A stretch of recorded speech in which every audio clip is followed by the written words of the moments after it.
একটা সার্ভিসের সাথে বাস্তবতার একটা পার্থক্য আছে। আপনি জানেন যে এনআইডি কার্ড নিয়েই কিন্তু এনআইডি নাম্বার কিন্তু ভোটার নাম্বার না, এবং এটা যে পোর্টাল থেকে সংগ্রহ করতে হয় সরকারের, সে পোর্টালটা রেসপন্সিভ না, কাজ করে না। সুতরাং মানুষ কিন্তু ওই যে যারা জনসংযোগে গেছেন এর আগেও তাদের কাছে জানতে চেয়েছে, এবং দুঃখজনক হচ্ছে যে এই ভোটার আইডিটা পাওয়ার জন্য এনআইডি কার্ডের এগেনস্টেই তো এই ভোটার আইডিটা ইস্যু হয়, এনআইডি নাম্বারটা জানতে হয়। তো এইটাকে আমরা মিডিয়ায় দেখছি কিভাবে বারে বারে গিয়ে এনআইডি নাম্বার সংগ্রহ করছে অমুক, কিন্তু প্রকৃত ব্যাপারটা হচ্ছে তাদেরকে ভোটার আইডিটা দেওয়ার জন্য এটা মানুষের একটা ডিমান্ড থাকে। আপনি দেখবেন এই স্লিপটা আগে আমাদের বাসায় আসতো, এর আগে নির্বাচনগুলোতেও, যে একটা মার্কা থাকতো কোনায় এবং সেই ভোটার আইডি কার্ড নাম্বারটা থাকতো, এক একজনের নামের এগেনস্টে এটা ইস্যু করা হয়, এটা ইসি থেকেই। কিন্তু এবার যেটা নিয়ম করা হয়েছে যে হ্যাঁ আপনি কাগজ দিতে পারবেন কিন্তু কোনায় মার্কাটা থাকতে পারবে না। কিন্তু আপনার তো সেইটা জানতে হলে আপনাকে ব্যক্তির নাম, পিতার নাম এবং আইডিটা শিওর হতে হয়। এটা আসলে কেন দিতে হবে, কেন ভোটারকে? না, সে তো ভোট দিতে যখন যাবে সে তো এই নাম্বারটা বলতে হবে, এনআইডি নাম্বার বলতে হবে না।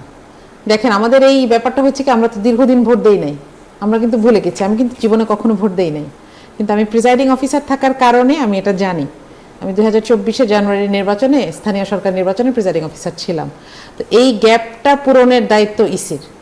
এই সাইটটাকে রেসপন্সিভ করতে হবে, মানুষকে এটা বোঝাতে হবে যে হ্যাঁ এখানে সরকারের এই সার্ভিসটা দেয়া হচ্ছে। আদারওয়াইজ মানুষ কি করবে, দল থেকে যারা যাদের বাসায় বাসায় যাবে তাদের কাছে জানতে চাইবে, আবার কেউ অভিযোগ করার সুযোগ পাবে যে মানুষের এনআইডি নাম্বার জোগাড় করছে, তাই না? তো এইটার তো আসলে জায়গায় থাকে না। আপনাকে আমি আরেকটা কথা বলি, সেটা হচ্ছে আপনি জিজ্ঞেস করছিলেন যে পরিবেশ কীরকম, লেভেল প্লেইং ফিল্ড আছে কিনা। এখানে অনেকগুলো ইনসিডেন্ট আমরা গত সপ্তাহখানেকের মধ্যেই দেখেছি।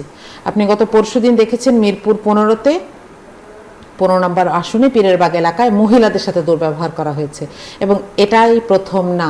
আজকে নাটোর 2 আসনে এরকম একটা ঘটনা ঘটেছে। তার আগের দিন বরিশালের ভোলার চরফ্যাশনে মহিলাদের সাথে দুর্ব্যবহার করা হয়েছে, এবং এটা দুইটা ঘটনা, দুইটা জায়গায় দুইটা ঘটনা।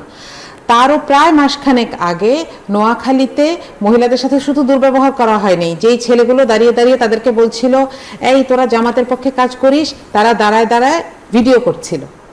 লেভেল প্লেইং ফিল্ড থাকে? আমরা সব সময় শুনে আসি জামাতে ইসলামী মহিলাদেরকে দাম দেয় না। এখন তাহলে মহিলাদেরকে এই অবমাননাটা কে করছে এবং ইসি এটা হতে দিচ্ছে? এ ব্যাপারে কোনো ব্যবস্থা নেওয়া হয়েছে বলে আমার আজকে পর্যন্ত জানা নাই। দ্বিতীয় কথা হচ্ছে, নির্বাচনে প্রার্থীদের মধ্যে ঋণ খেলাপি আছেন, সবচেয়ে বেশি আছে 579 কোটি টাকা থেকে শুরু করে এরপরে আরো কম আছে। তো এই পরিমাণ টাকা নিয়ে যখন একজন প্রার্থী ফিল্ডে আছেন, ঋণ খেলাপি মানে কি ওই ঋণ তার আছে, ওই টাকা তার কাছে? আমরা তো জানি না। তাহলে এটা লেভেল প্লেইং ফিল্ড কিভাবে এনশিওর হয়? প্রতি ভোটারের মাথা পিছু কত টাকা খরচ করতে পারবে এটা আমরা জানি, কিন্তু আমরা রাস্তায় গেলেই বুঝতে পারছি কি পরিমাণ টাকা খরচ হচ্ছে। তো এইটা আসলে নির্বাচন কমিশনের দায়িত্ব যে অভিযোগের অপেক্ষা না করে স্বপ্রণোদিত হয়ে এসব ব্যাপারে ব্যবস্থা নেওয়া, তাদেরকে শোকজ করা, তাদেরকে সরাসরি প্রকাশ্যে এই কথাগুলো বলা, কিন্তু এটা বলা হচ্ছে না। তো আমি আসলে আশঙ্কিত।